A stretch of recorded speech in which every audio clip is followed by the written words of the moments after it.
হ্যাঁ, আপনি দেখেন মিছিলকারী আসতেছে। সুপ্রিয় দর্শক, আপনারা দেখতে পাচ্ছেন বিক্ষোভকারীরা কিন্তু হচ্ছে তারা গেট অর্থাৎ পুলিশ যে বাধা দিয়েছে সে বাধা টপকানোর চেষ্টা করছে তারা, এবং মিছিলটা কিন্তু অনেক বড় একটা মিছিল এখানে চলে আসছে। পুলিশের সাথে তারা বাকবিতণ্ডা চলছে এবং পুলিশের সাথে কিন্তু ইতিমধ্যে ধস্তাধস্তি এবং ধাক্কাধাক্কি শুরু হয়ে গেছে। আপনারা দেখতে পাচ্ছেন যে আন্দোলনকারীরা তারা হচ্ছে পুলিশের বাধা টপকানোর চেষ্টা করছে। একটা বড় মিছিল কিন্তু আপনারা দেখতে পাচ্ছেন যে অনেক বড় একটা মিছিল এসে তারা ভুয়া ভুয়া স্লোগান দিচ্ছে এবং পুলিশের বাধা টপকানোর চেষ্টা করছে, এবং তারা যে কোনো মূল্যে বাধাটা টপকাতে চান। আইন শৃঙ্খলা রক্ষাকারী বাহিনী যে কোনো মূল্যে এই বাধাটাকে ধরে রাখতে চান, এবং আপনি দেখতে পাচ্ছেন কিন্তু বড় ধরনের বিশৃঙ্খলা দেখতে পাচ্ছি, এবং তারা ভুয়া ভুয়া স্লোগান দিয়ে মূলত তারা এই বাধা টপকানোর চেষ্টা করছে। পুলিশ চেষ্টা করছে বাধাটাকে টিকে রাখার জন্য, কিন্তু পুলিশ কতটুকু সক্ষম হবে এখনো পর্যন্ত আপনি দেখতে পাচ্ছি বাধা কিন্তু টপকে ফেলেছে আন্দোলনকারীরা।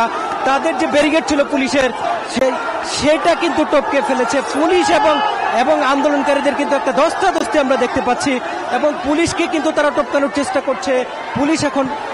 পুলিশ লাঠিচার্জ করবে কিনা এটা এখন শেষ পর্যন্ত পুলিশ কিন্তু লাঠিচার্জের চেষ্টা করছে, এবং আপনারা দেখছেন পুলিশের সাথে বড় ধরনের এবং ধস্তাধস্তি হচ্ছে, এবং একজনকে কিন্তু পুলিশ গ্রেপ্তারের চেষ্টা করছে, এবং একসাথে বড় ধরনের ধস্তাধস্তি হচ্ছে। এবং দেখেন এক পাশে পুলিশ, আরেক পাশে কিন্তু আন্দোলনকারী, এবং এই যে দুই পক্ষের এবং পুলিশের উপর ইট পাটকেল নিক্ষেপ করা হচ্ছে। আমরা দেখতে পাচ্ছি পুলিশের উপর ইট পাটকেল নিক্ষেপ করা হচ্ছে। এখন পুলিশ অ্যাকশনে যায় কিনা সেটি